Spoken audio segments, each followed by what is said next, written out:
মানুষ পাই নাই দেখে তো এখানে আসছে ভিডিও করার জন্য। এই কারণে হয়তো পাই নাই, বা আমার ব্যবহার হয়তো ভালো না এই কারণে, বা হয়তো আমি কোনো দিক থেকে কমতি আছি এই কারণে হয়তো এত ভিডিও করার পরও একটা মানুষ হয় আমাকে পছন্দ করলো না, বা কারো চয়েস হয়নি। সুপ্রিয় দর্শক, আপনাদের ভালোবাসা আসলাম সেই চাঁদের মতো ফুটফুটে এক মেয়ের কাছে। আমরা শুনবো তার জীবন কাহিনী। আসসালামু আলাইকুম। ওয়ালাইকুম আসসালাম। আপু কেমন আছো? আলহামদুলিল্লাহ ভালো। তোমার ফ্যামিলির সবাই কেমন আছে? ফ্যামিলি সবাই ভালো আছে, কিন্তু আমার আব্বু একটু অসুস্থ। আচ্ছা, আর তোমার নামটা কি জানো, আরেকবার বলবে প্লিজ?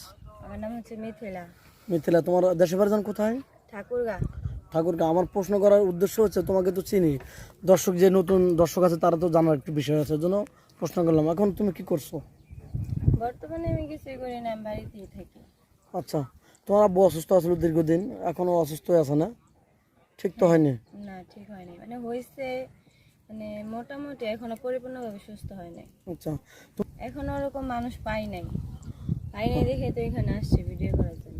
আচ্ছা, তুমি কি ধরনের মনের মানুষ চাচ্ছ, যে এখন এত সুন্দর লোক, তোমার এত ভালো চেহারা, তো তুমি ভালো মনের মানুষ পাচ্ছ না, তার কারণটা কি জানতে পারি? হয়তো তোমার আমার কোন চেহারা জায়গায়? ভালো না এই কারণে হয়তো পাই নাই, বা আমার ব্যবহার হয়তো ভালো না এই কারণে, বা হয়তো আমি কোনো দিক থেকে কমতি আছি এই কারণে হয়তো এত ভিডিও করার পরও একটা মানুষ হয় আমাকে পছন্দ করলো না, বা কারো চয়েস হয়নি। আচ্ছা, এটাই হতে পারে তোমার শেষ ভিডিও। কোনো প্রবাসী ভাই যদি তার ওয়াইফ থাকা অবস্থা তোমাকে বিয়ে করতে চায়, তোমাকে চালাতে পারবে, তাকে চালাতে পারবে, তা থেকে তুমি রাজি আছো? অ্যাকসেপ্ট করবে? রাজি আছি, আমার সমস্যা নেই। সে আচ্ছা, যদি তার ওয়াইফকেও দেখে, যদি আমাকে দেখে, তো আমার কোনো সমস্যা নেই। কোনো প্রবাসী ভাই যদি তোমাকে বিয়ে করে বাংলাদেশে রেখে যায়, তুমি কি ওর পরকে লিপ্ত হবা? না, জীবনও না। যেহেতু আমার এই বিপদের টাইমে উনি আমার পাশে থাকবে, তাহলে ওনাকে কেন আমি পরবর্তীতে ছেড়ে দেব? আচ্ছা, তুমি পড়াশোনা কতটুকু করেছো? এসএসসি পাস করছি। এসএসসি পাস করছো না? তুমি তো মুসলমান, জি, নামাজ কালাম তো পড়া হয়। অবশ্যই। আচ্ছা, তোমার কি যৌথ ফ্যামিলি ভালো লাগে না সিঙ্গেল ফ্যামিলি ভালো আমার লাগে? যেহেতু ফ্যামিলি ভালো লাগে, মানে আল্লাহ পাক যেটা কপালে রাখছে সেটাই তো হবে, তাই না? তা তো অবশ্যই। তা যাই হোক, বিয়ের পরে তোমার যেমন এখন তোমার অভাব বা দরিদ্র, তোমার ভালো পরিবারে বিয়ে হলো, আল্লাহ তোমার মুখগুলো তাকাইলো, অনেক ভালো পরিবারে তোমার বিয়ে হলো, তোমার কি কোনো ইচ্ছা আছে যে তোমার স্বামী কিনা কোথাও ভ্রমণ করতে যাবো, কোথাও ঘুরতে যাবো, এরকম আশা আছে?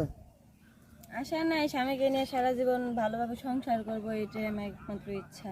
ঠিক আছে, কোনো জায়গায় ঘুরতে যাওয়া আমার কোনো ইচ্ছা নেই। স্বামী যদি নিয়ে যায় তাহলে যাবা নাকি? স্বামী যদি ভালোবাসে কোনো জায়গায় নিয়ে যায় তাহলে যাব। হুম, ঠিক আছে। শুনলাম বা বিদেশ থেকে সবাই দেখছে, ওই ভিডিওটা পাবলিক হচ্ছে, তোমার সাথে যোগাযোগ করবো কিভাবে? তোমার ফোন নাম্বারটা দিয়ে দাও। ভাই, আমার তো ফোন নাই, আমার বাবা অসুস্থ থাকার কারণে ফোনটা আমি তখন বিক্রি করে দিছি, ও, এই কারণে আমার কাছে কোনো ফোন নাই। দর্শক বন্ধু, আপনারা শুনতে পারেন, মেয়েটা কোনো ফোন নাই, মেয়েটা অনেক দরিদ্র, না হলে আমাদের ক্যামেরার সামনে আসতো না। যদি তার টাকা পয়সা থাকতো তাহলে ভালো একটা পরিবারের বিয়ে হতো তার। তো যা প্রতিটা মানুষের জীবনে স্বপ্ন থাকে, হয়তো মেয়েটারও জীবনের স্বপ্ন ছিল, কিন্তু এ পর্যন্ত পূরণ হচ্ছে না। তো আমি আশাবাদী যে এই ভিডিও আর শেষ ভিডিও যেন হয়, আমিও দোয়া করি। তো আমাদের ইউটিউব চ্যানেল কর্তৃপক্ষের নাম্বার দেওয়া থাকবে স্ক্রিনে। কেউ ভিডিও কল দেবেন না, অডিও কল দেবেন। ভিডিও কল দিলে ব্লক করতে বাধ্য হবো। ভালো থাকবেন, সুস্থ থাকবেন, এটাই কামনা করি। আল্লাহ।